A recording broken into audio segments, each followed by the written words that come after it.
এইভাবে রুটি বানালে রুটি খেতে এতটাই টেস্টি হয় যে দুটো খেলে মন ভরবে না, বারে বার চেয়ে খেতে ইচ্ছে করবে। আর এই রুটি এমনিই খাওয়া হয়ে যাবে, খাওয়ার জন্য তরকারির দরকারও পড়বে না। তো ভিডিওটি কোথাও স্কিপ না করে পুরোটি দেখুন, আশা করছি রেসিপিটি আজকে ভীষণ ভালো লাগবে। তো রুটি বানিয়ে নেব, তার জন্য একটি বড় সাইজের পাত্র নিয়েছি, আর এই পাত্রর মধ্যে 2 টেবিল চামচ মতো টক দই নিয়েছি। এর মধ্যে স্বাদ মতো লবণ দিয়ে দিচ্ছি, আর 1 টেবিল চামচ মতো চিনি দিয়ে দিলাম। এবার সমস্ত উপকরণ খুব ভালো করে ফেটিয়ে নিতে হবে। যতক্ষণ না পর্যন্ত চিনি মেল্ট হয়ে যাচ্ছে ততক্ষণ পর্যন্ত এভাবে ফেটিয়ে নিতে হবে। আর দইটা কিন্তু একদম ফ্রেশ ব্যবহার করলে রুটিগুলো খেতেও কিন্তু ভীষণ সুস্বাদু হবে।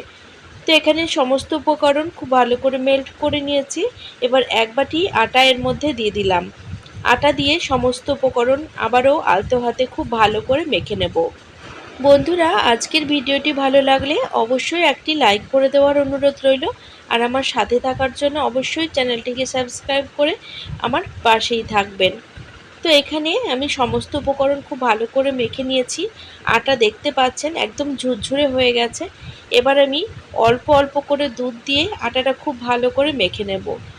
আটা মাখার সময় একবারে দুধ ঢেলে দিলে হবে না, এইভাবে অল্প অল্প করে দুধ দিয়ে আটাটা খুব ভালো করে মেখে নিতে হবে। যেহেতু আগে দই দেওয়া রয়েছে তাই দুধ কিন্তু একদম অল্পই লেগেছে।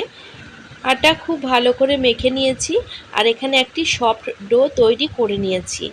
এবার হাতে অল্প একটু রিফাইন্ড তেল নিলাম। এবার আটার ডোয়ের মধ্যে তেলটা মাখিয়ে দিচ্ছি, আর ঠেসে ঠেসে আবারও একটুখানি সময় নিয়ে মেখে নেব। তো আটার ডোটা একদম সফট আর নরম হয়েছে। তো এইভাবে কিন্তু একদিন হলেও আপনারা রুটি বানিয়ে দেখবেন, এতটাই টেস্টি হয় খেতে যে একদিন এইভাবে বানিয়ে খেলে রোজ এইভাবেই রুটি বানিয়ে খেতে ইচ্ছে করবে।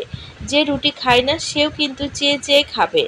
তো এখানে আটার ডো থেকে ছোট ছোট করে লেচি কেটে নিচ্ছি। এবার এই লেচিগুলোকে হাত দিয়ে খুব ভালো করে গোল করে নিলাম। এখন এগুলোকে বেলে নেওয়ার পালা। তার জন্য আমি একটি বেলুন চাকি নিয়েছি, আর এই চাকির ওপর অল্প একটুখানি আটা ছড়িয়ে দিচ্ছি। এবার একটি লেচি নিয়েছি, এবার লেচির দুই সাইডে অল্প একটুখানি আটা মাখিয়ে নিলাম। এবার রুটি যেভাবে বেলে ঠিক সেইভাবে কিন্তু বেলে নেব। বন্ধুরা, আজকের ভিডিওটি আপনারা কে কোন জায়গা থেকে দেখছেন সেটি কিন্তু অবশ্যই কমেন্ট বক্সে লিখে জানাবেন, আর ভিডিওটি ভালো লাগলে অবশ্যই সবার সাথে শেয়ার করে নেবেন। তো এখানে কিন্তু একটি রুটি তৈরি করে নিয়েছি, দেখতে পাচ্ছেন রুটিগুলো কতটা সফট হয়েছে। তো এখানে ঠিক একইভাবে আমি আবারও একটি রুটি বেলে নিচ্ছি। রুটি আপনারা তো প্রায় দিনই বাড়িতে বানান, কিন্তু এইভাবে রুটি বানিয়ে দেখবেন রুটিগুলো একদম নরম তুলতুলে আর সফট হবে, মুখে দেওয়ার সাথে সাথেই কিন্তু মিলিয়ে যাবে। তো সমস্ত রুটিগুলো ঠিক একইভাবে আমি বেলে নিয়েছি। এবার রুটিগুলোকে সেঁকে নেব। তার জন্য ওভেনের ওপর একটি তাওয়া বসিয়ে দিয়েছি, আর তাওয়া কিন্তু মিডিয়াম ফ্লেমে কিছুটা গরম করে নিয়েছি। এবার একটি রুটি তাওয়ার ওপর দিয়ে দিলাম।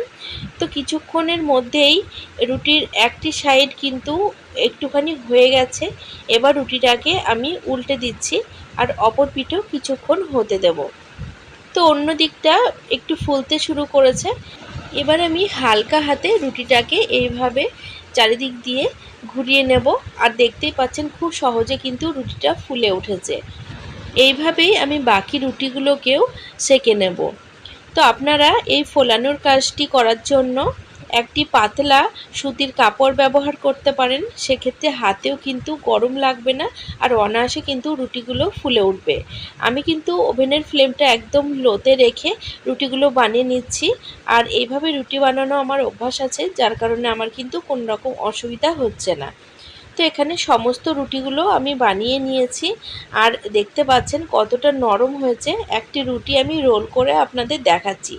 দেখুন অনায়াসে কিন্তু রোল হয়ে গেল, আর এতটাই সফট হয় যে আপনারা একদিন বাড়িতে বানালে তবেই বুঝতে পারবেন। আর রুটিগুলো খেতে এতটাই টেস্টি হয় যে এইভাবে একদিন বাড়িতে বানালে নিশ্চয়ই বুঝতে পারবেন। তো রেসিপিটি কেমন লাগলো অবশ্যই কমেন্ট বক্সে লিখে জানাবেন, আর আজই এইভাবে রুটি তৈরি করে খেয়ে দেখবেন।